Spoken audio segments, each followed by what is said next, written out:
Inviting neighbors over for Thanksgiving seemed like a simple act of kindness.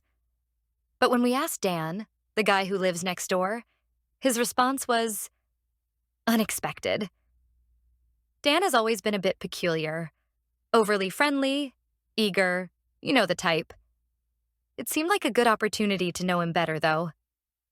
Thanksgiving Day arrived, and my husband, Mike, was busy in the kitchen preparing the turkey while I was setting the table. Glancing out the window, I noticed Dan heading up our path, a dish wrapped in foil clutched in his hands.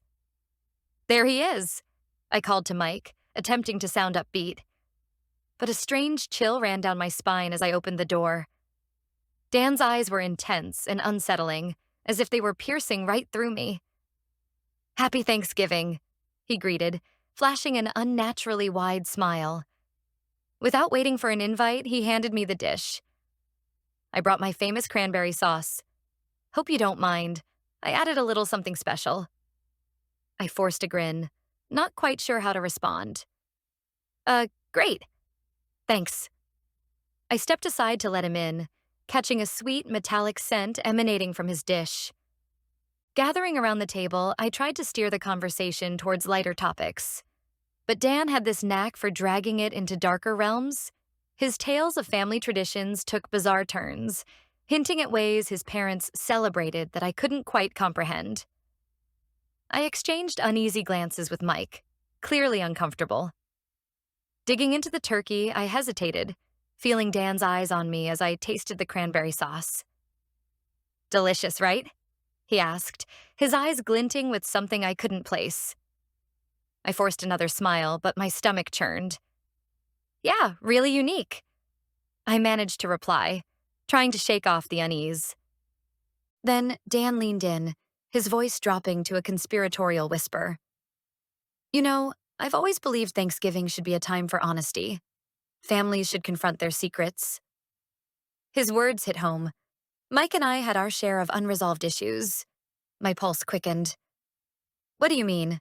I asked, trying to keep my tone casual. Oh, nothing specific, he said, but his grin widened. Just, isn't it funny how secrets can fester? Like a moldy dish left in the back of the fridge? I glanced at Mike, seeing the unease on his face. At that moment, I realized Dan was more than just an odd neighbor.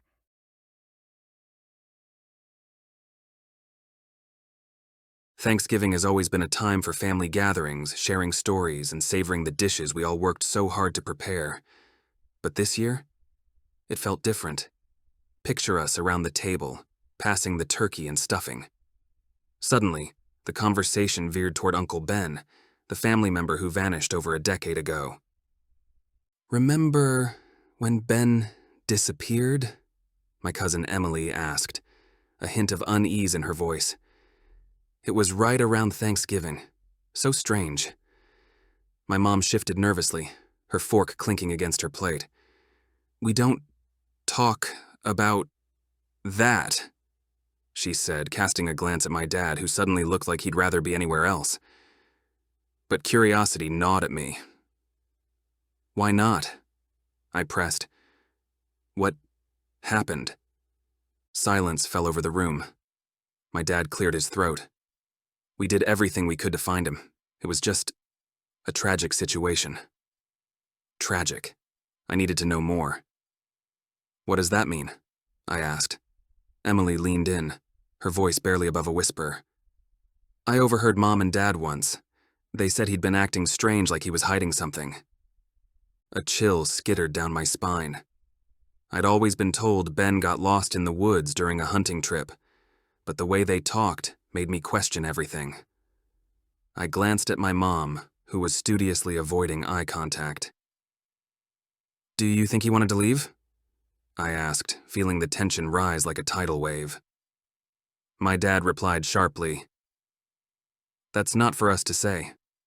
Something buried beneath the surface felt off, as if everyone knew more than they were letting on. Throughout dinner, I watched my family closely. They exchanged loaded glances, and Mom kept looking at Dad with a mix of fear and resentment. After dinner, while everyone else gathered in the living room, I quietly slipped away to the attic. Ben's old room still held some of his things, frozen in time. Sifting through dusty boxes, I stumbled upon an old photo album. It was filled with happy family moments, but tucked at the back was a single unsettling image. A photograph of Ben standing near the woods, a shadowy figure looming behind him. My heart raced as I recognized the figure. It looked like my father. Just then, I heard footsteps approaching. I turned to find my mom standing in the doorway, her face pale. "You shouldn't be here," she whispered.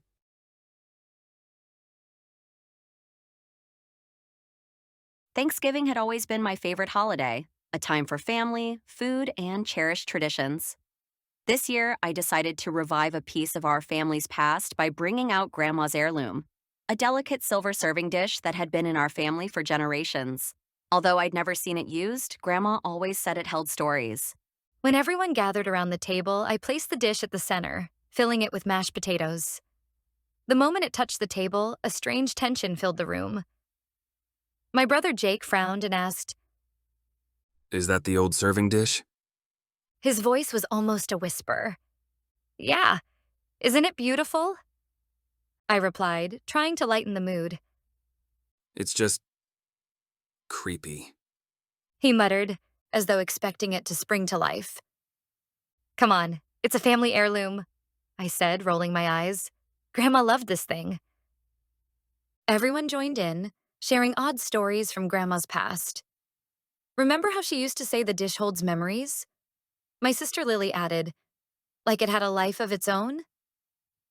I laughed it off, but I could tell Jake wasn't convinced. "I just think it's weird." He insisted, and unease settled in my stomach. After dinner, while we cleared the table, the dish sat untouched. "Hey guys, what's up with the dish?" I asked. Jake shrugged. "It's just not the same without Grandma here to use it." "Maybe we should have a toast to her," I suggested, trying to lift the mood. We all raised our glasses, but Jake looked uneasy, almost resentful.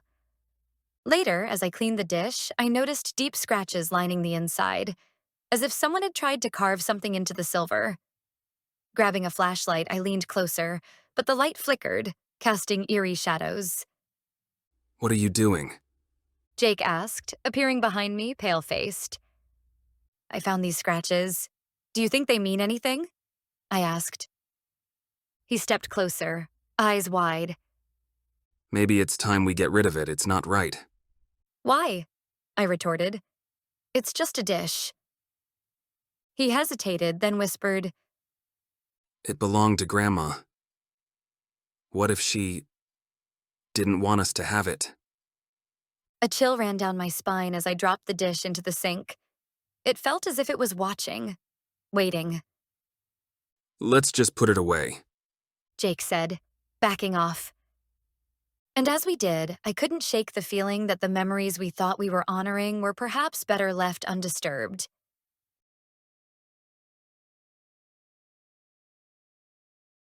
Thanksgiving at my parents' house is always a bit of a whirlwind.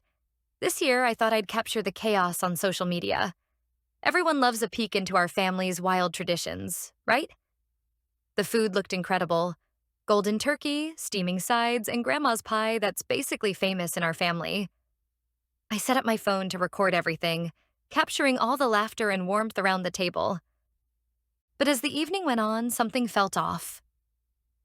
"Did you hear from Aunt Linda?" my sister asked, glancing at the door. I shrugged. She's probably just stuck in traffic. But my parents seemed different, exchanging glances that made Mom's smile falter. Dad looked tense, like he was holding back something.